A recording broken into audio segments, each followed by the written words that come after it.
Because I wasn't able to do yours because I was late. But Fido did it. I texted him way before. Oh, okay. I was like, what? Yeah. Yeah. I mean, I'm good.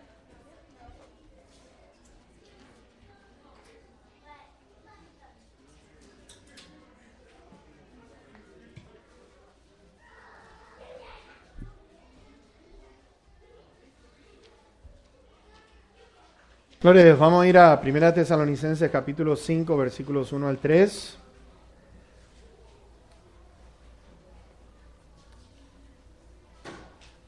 Vamos en esta noche a estar enfocados en estos primeros 3 versículos. En 120 años de historia, mirando desde 1900 para acá o 1850 para acá, hemos visto demasiadas cosas. Me asombra, nada más que voy a mencionar algunas, no todas, porque no nos daría el tiempo. Pero a mí me encanta mucho la historia, me gusta mucho ver, y sobre todo cuando tiene que ver con las cosas que están escritas en la Biblia, lo que viene en camino, lo que Dios dice que viene en camino. En 120 años de historia hemos visto lo que es la Gran Depresión, 1929, octubre 24 de 1929, la Gran Depresión económica acá en Estados Unidos. Fue algo tremendo, la cantidad de gente que se quitó la vida, se suicidó, una pobreza tremenda, tremenda. Luego vemos julio 28 de 1914 hasta noviembre 11 de 1918, 4 años, tuvimos la Primera Guerra Mundial. La Segunda Guerra Mundial, septiembre 1, 1939 a septiembre 2, 1945. Luego estuvo la Guerra de Corea, 1950 al 53. Tuvimos la Guerra de Vietnam, que duró 20 años, 1955 a 1975.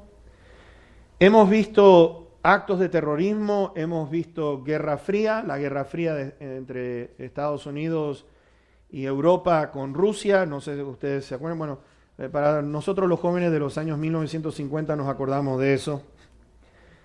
La Guerra Fría fue de 1947 a 1991.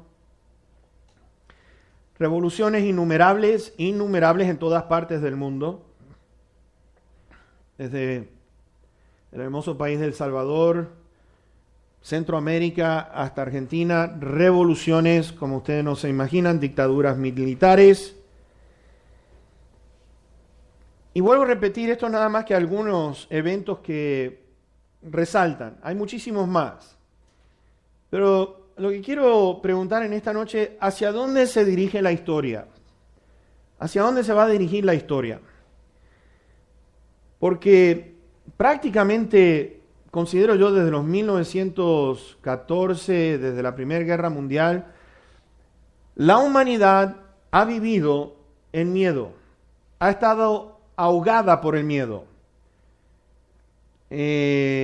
Cuando hablamos de la Guerra Fría, se tenía miedo, por ejemplo, de que quién iba a tirar la bomba atómica. Se pensaba que los países se iban a aniquilar unos a los otros. Pero la historia, vuelvo a repetir, está mostrando ciclos, los cuales se repiten vez tras vez y cada vez la cosa se pone peor. Salomón dijo esto: ¿qué es lo que fue? Lo mismo que será. ¿Qué es lo que ha sido hecho? Lo mismo que se hará. Fíjense ustedes, Salomón allí en Eclesiastés capítulo 1, verso 9 nos dice esto. ¿Por qué? Porque no hay nada nuevo debajo del sol. No hay nada nuevo debajo del sol. Y una de las verdades que encontramos en las Escrituras, como dice en el versículo número 2, del que vamos a leer nosotros en esta noche, nos dice que existe un día, el día del Señor. Ahora, ¿qué representa el día del Señor? vean que para darles una idea con respecto a este día, nada, absolutamente nada, se va a poder comparar de los años 1900 para acá en comparación con ese día del Señor. Absolutamente nada. Lucas 21 nos dice a nosotros que, dijo el Señor Jesucristo, que habrá en la tierra angustia de la gente. Habrá angustia en la gente. Dice que desfalleciendo los hombres por el temor y la expectación de las cosas que sobrevendrán en la tierra. Y cuando hablamos del día del Señor, estamos hablando del día de devastación, va a haber destrucción por todos lados como ustedes no se imaginan. Y Pablo está hablando de este día como un día catastrófico en la historia humana. Hay algo que me llama la atención, no hay muchos predicadores que hablen con respecto a este tema, lo tratan de evitar, pero el Antiguo Testamento como el Nuevo Testamento está lleno de advertencias en referencia con este día del Señor. Como le digo, el mismo Señor habló de esto.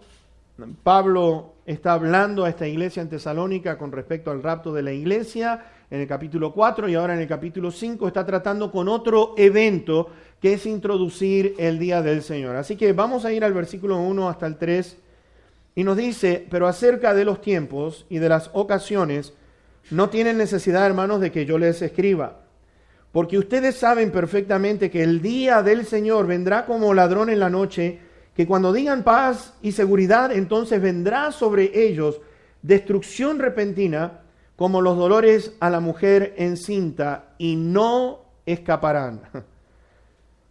Ahora, vamos a ver el primer versículo, el versículo número 1, está hablando de los tiempos y ocasiones. Y quiero un poquitito explicar con respecto a esto, porque en el griego es interesante de ir al griego lo que quieren decir estas palabras. Tiempos, que es cronos, de donde sacamos el aspecto cronológico, ocasiones o épocas, que es más bien lo que está diciendo aquí acerca de los tiempos y las épocas y de las ocasiones. La palabra kairos está hablando en el sentido general de los últimos tiempos. Los últimos tiempos. Cronos, que tiene que ver con el tiempo del reloj o el tiempo en un calendario. Kairos tiene que ver con lo que son estaciones, los eventos que puedan suceder. Y la iglesia en Tesalónica quería saber con respecto a esta secuencia de los eventos. ¿Me entienden? Quería saber toda esta secuencia de los eventos.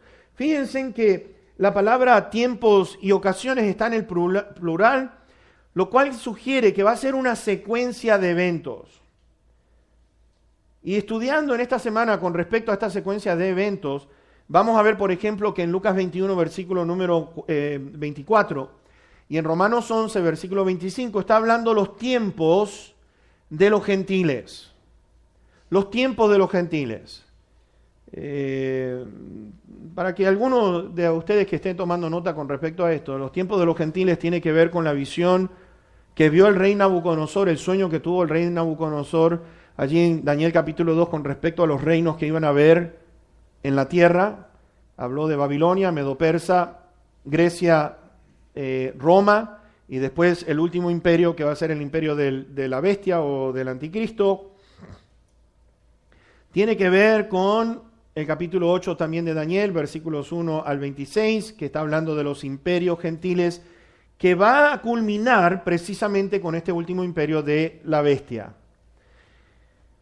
La secuencia de estos eventos está hablando también del rapto, está hablando de Armagedón, está hablando de los juicios de Dios sobre la tierra, está hablando sobre la segunda venida, es decir, una secuencia de eventos uno atrás de otro. Y eso es lo que Pablo está tratando de decir aquí. Resalta muchísimo lo que es el rapto y resalta mucho el tiempo de la gran tribulación que para los tesalonicenses pensaban ellos que estaban pasando por la gran tribulación. Lo cual quiere decir que si estaban preocupados es porque Pablo les había enseñado que la iglesia no iba a pasar por la gran tribulación. Estaban en la gran tribulación según ellos y estaban diciendo qué pasó entonces con los hermanos, no lo vamos a ver nunca más. Ese era el temor de aquellos que ya habían pasado a la presencia de Dios. Y fíjense en que Pablo está diciendo con respecto a este día, en el versículo número 4, que dice que ese día, fíjense, el día del Señor no nos va a sorprender como ¿qué? Como ladrón. No nos va a sorprender a nosotros. O sea, Pablo está diciendo aquí, ustedes no tienen, versículo 1, no tienen necesidad de que yo les escriba al respecto. ¿Por qué Pablo le está diciendo, no necesitan que yo les escriba al respecto de esto? De que esto no los va a tomar a ustedes como ladrón. Porque hay algo que tenemos que mirar, es que Dios no está dando un día específico porque quiere que nosotros vivamos con constante anticipación a el rapto de la iglesia, al inminente rapto de la iglesia, es decir, que puede suceder en cualquier momento. Y entonces tenemos por el otro lado la parábola de las 10 vírgenes. ¿Se acuerdan ustedes? ¿Qué decía el Señor? Estén listos, porque va a venir el Señor, dice que vino el novio, las 5 que estaban listas se fueron con él, pero las 5 que no estaban listas se quedaron. Y podemos entonces empezar a mirar lo que representa este día. Ahora yo quiero en esta noche compartir 3 aspectos con respecto al día del Señor, que yo creo que nos va a ayudar muchísimo a poder entender lo que esto representa. En primer lugar, vean ustedes, el versículo número 1 dice, ustedes saben perfectamente que el día del Señor vendrá. Vendrá. La venida del día. Hay un día específico en que va a venir. No hay manera que la humanidad pueda esquivar o pueda salirse de esta. Esto va a suceder sí o sí. Y nos dice a nosotros que va a venir como ladrón en la noche. Fíjense en que está diciendo allí, ustedes saben perfectamente. ¿Qué cosa? Bueno, un ladrón no anuncia cuando va a robar, ¿no es cierto? Un ladrón no te manda una carta como diciendo, oye, mira, voy a pasar a las 3 de la tarde, te voy a robar todas estas cosas, por favor deja la puerta abierta, no dejes que tenga que romper los vidrios. No es cierto, no hace nada de eso. No tiene nada que ver con el rapto tampoco, porque vamos a ver esto, tiene que ver con el día del Señor. Fíjense, este día, quiero que presten atención, por favor, para que puedan entender por qué la iglesia no va a pasar por la gran tribulación por esto. Este día, ustedes son hijos de luz, dice, hermanos, no están en tinieblas para que aquel día los sorprenda como ladrón. Es decir, ustedes van a estar preparados, ustedes van a estar listos. Tiene que ver, mis hermanos, con respecto a lo que habíamos visto la semana pasada, ¿se acuerdan ustedes? Con respecto al día del Señor, los juicios de Dios son para poner a prueba ¿a quién? A los moradores de la tierra. No es para que la iglesia sea purificada por la gran tribulación, porque eso es una enseñanza errónea, de que la iglesia tiene que pasar por la gran tribulación para ser purificada. Pero poner a prueba, en el sentido que quiere decir, poner a prueba quiere decir de lo que es demostrar la condición espiritual de la humanidad. Va a ser puesta a prueba la condición espiritual de la humanidad en ese tiempo. En Apocalipsis 9, versículo 21 nos dice que ni aún así, después de los juicios de Dios que cayeron sobre la tierra, ni aún así, dice, se arrepintieron de sus homicidios, ni de sus hechicerías, ni de su fornicación, ni de sus hurtos. ¿Por qué? Jesús había dicho que el mundo ama más las tinieblas que la luz, porque no quieren que sus obras sean expuestas. Las Escrituras nos dirigen a la gran tribulación. Aquí, en lo que está diciendo Pablo, no está hablando del rapto. Quiero que entiendan eso, porque algunos dirán, bueno, el Señor va a venir como ladrón en la noche, sí, perfecto. Pero no está hablando del rapto, está hablando de la gran tribulación. Ese día no los va a sorprender a ustedes. ¿Se acuerdan que nosotros habíamos visto en Daniel 9, versículo 27, que la bestia va a firmar un pacto con Israel? Pablo está diciendo aquí en el versículo 3 que cuando digan paz y seguridad, vendrá sobre ellos destrucción repentina. ¿De qué está hablando?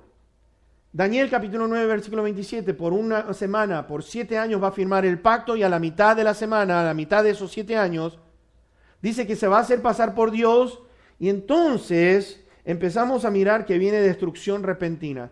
Van a haber paz, que es lo que vimos allí en Apocalipsis capítulo 6, el caballo blanco, el jinete que estaba sobre el caballo blanco, va a venir, es una expresión de paz. Sabemos eso porque más adelante dice que se le permitió quitar la paz, lo cual quiere decir que esta bestia va a introducir la paz, va a haber algún evento que sacuda al mundo de